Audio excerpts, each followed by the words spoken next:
Hi friends, welcome back to Reva's World. இன்னைக்கு நம்ம Reva's Worldல என்ன வீடியோ அப்படின்னு பார்த்தீங்கன்னா கம்பு தோசை தான் நம்ம இன்னைக்கு பார்க்க போகிறோம். டெய்லியும் ஒரே மாதிரி தோசை செய்கிறதுக்கு பதிலாக இந்த மாதிரி சிறு தானியங்களை வச்சு டிஃப்ரெண்ட்டான தோசை செஞ்சு கொடுக்கலாம். வாங்க இப்போ கம்பு தோசை எப்படி செய்கிறதுன்னு பார்க்கலாம். இப்போ ஃபர்ஸ்ட் ஒரு பாத்திரம் எடுத்து வச்சுருக்கேன். இப்போ இதில் கம்பு எடுத்துக்கிறேன். கம்பு பார்த்தீங்க அப்படின்னா ஒரு 200 கிராம் இருக்கும். கொஞ்சம் கம்மியாக இருந்தது இந்த கிளாஸுக்கு ஸோ அதனால் டோட்டலாக பார்த்தீங்கன்னா கிராம் கணக்குக்கு ஒரு 200 கிராம் இருக்கும். இப்போ இதில் அந்த பாதி அளவுக்கு பார்த்தீங்க அப்படின்னா அரிசி நான் சேர்த்துக்கிறேன். இது பச்சை அரிசி தான் சேர்த்துக்கிறேன். இது ஒரு 50 கிராம் இருக்கும். ஸோ ஃபஸ்ட்டு 200 கிராம் கம்பு சேர்த்துருக்கேன். பச்சரிசி ஒரு 50 கிராம் சேர்த்துக்கோங்க. நான் எடுத்த டம்ளரில் பார்த்தீங்க அப்படின்னா ஒரு 1/4 பங்கு பச்சரிசி சேர்த்துக்கிட்டோம் அப்படின்னா கரெக்டாக உங்களுக்கு வந்துடும். ஸோ இந்த மெஷர்மெண்ட் மட்டும் ஞாபகம் வச்சுக்கோங்க. இப்போது இந்த அளவுக்கு எடுத்துருக்கோம் இல்லையா, அதே மாதிரி தான் 50 கிராம் அளவுக்கு உளுத்தம்பருப்பு நான் எடுத்துக்கிட்டேன். முழு உளுந்தாக எப்பயுமே நீங்கள் எடுத்தீங்க அப்படின்னா மாவு நல்லா கணிசமாக கிடைக்கும். இப்போ இதில் 1 டீஸ்பூன் அளவுக்கு வெந்தயம் சேர்த்துக்கிறேன். இந்த வெந்தயம் எதுக்காக சேர்க்கணும் அப்படின்னு பார்த்தீங்கன்னா தோசையோட அந்த கலர் பார்த்தீங்க அப்படின்னா சூப்பராக கிடைக்கும். அதே சமயம் உங்களுக்கு அந்த தோசை நல்லா சாஃப்டாகவும் இருக்கும். இப்போ ரெண்டையுமே நம்ம கழுவி ஊற வைக்கணும். ஸோ ஃபஸ்ட்டு பார்த்தீங்க அப்படின்னா கம்பு மட்டும் நான் கழுவி ஊற வச்சுருக்கேன். கம்பும் அரிசியும் கழுவி ஊற வச்சுட்டேன். உளுந்து நான் இப்போதைக்கு ஊற வைக்கல. 1 மணி நேரத்துக்கு முன்னாடி நீங்கள் உளுந்து ஊற வச்சுக்கிட்டா போதும். ஏன்னா உளுந்து நீங்கள் ரொம்ப நேரம் ஊறிடுச்சு அப்படின்னா உங்களுக்கு அந்த மாவு பொங்கி வராது இல்லையா, அதுக்காக தான். இப்போ கம்பு பார்த்தீங்க அப்படின்னா ஒரு 4லேருந்து 5 மணி நேரம் ஊறினாலும் பிரச்சனை கிடையாது.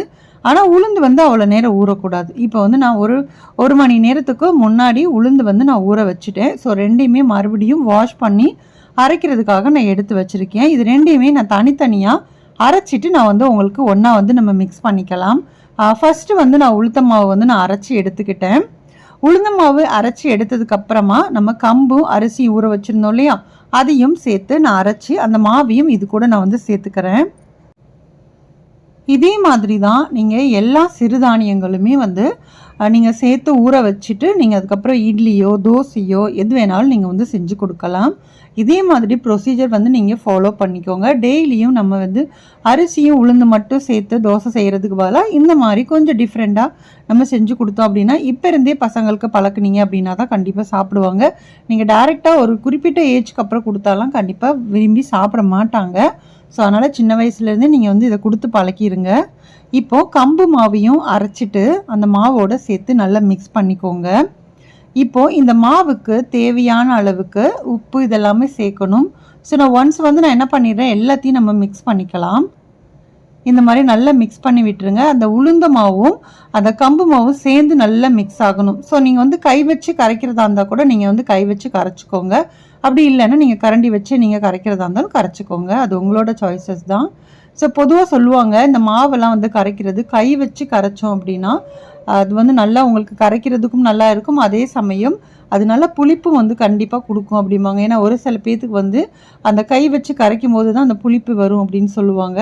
ஸோ இப்போ தேவையான அளவுக்கு உப்பும் சேர்த்துட்டு இப்போ இது நல்லா மிக்ஸ் பண்ணிவிட்டு ஒரு மூடி போட்டுட்டு நல்லா ஊற வச்சுருவோம். ஸோ இது நான் நைட்டு தான் ரெடி பண்ணேன் இல்லையா, நான் காலையில் தான் தோசை சுட போகிறோம். ஸோ அதனால நான் இதை அப்படியே நான் மூடி வச்சிடுறேன்.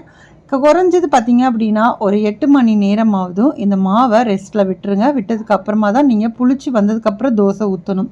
அப்போ தான் அந்த தோசை உங்களுக்கு பர்ஃபெக்ஷனாக உங்களுக்கு கண்டிப்பாக கிடைக்கும். அந்த டேஸ்ட்டே பார்த்தீங்க அப்படின்னா அப்போ தான் உங்களுக்கு கிடைக்கும்.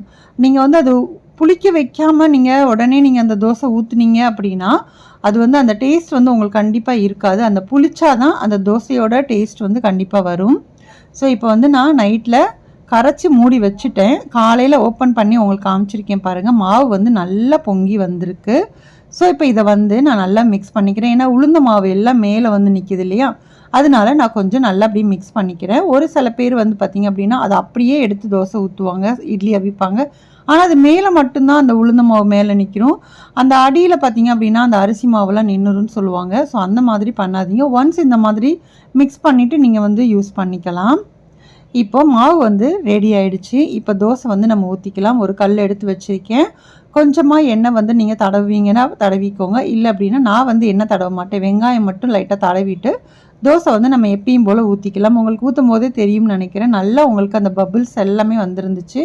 ஸோ இந்த மாதிரி வந்துச்சு அப்படின்னாலே உங்களுக்கு பர்ஃபெக்டாக வருதுன்னு தான் அர்த்தம்.